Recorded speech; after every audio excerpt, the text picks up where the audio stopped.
Отошли. Ты посмотри. Смотри, что творят. Ушли. Стрелять начали. Что вы делаете, блядь?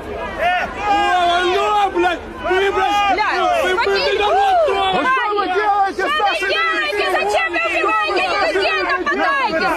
Зачем вы его трогаете? Офицеры военные! Отпусти, блядь! Зачем вы его? Да, мой! Русский солдат, иди домой! Смотри, ленточки раздувают. Что здесь нужно? Так это чего вы сюда пришли? Твари! А что один такой? Папа, идите! Бросайте оружие, идите на кулачный бой! Уходите отсюда! Просто уходите! Он нашего. Ты смотри! Герои повалили мужика, забили, скоты! Вы здесь без оружия, ребята! Да, на безоружных нападать Уходите слабо! А на кулаках! Вы пришли в чужое государство! Вы идете На как кулаках террористы! давайте! Валите отсюда, козлы такие! Твари! Твари! Вы с оружием, мы без оружия. Кто стреляете в нас? Да, у нас оружие, безоружных легко попадать!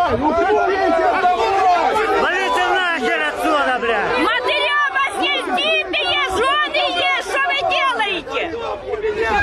Мы здесь дома! Я у тебя дома! Ты что, ты пришел? Зачем вы пришли? Бабла решили заработать, ёбаный. Зачем вы пришли сюда? Застрелим, уже денег дадут, нахуй. Неужели?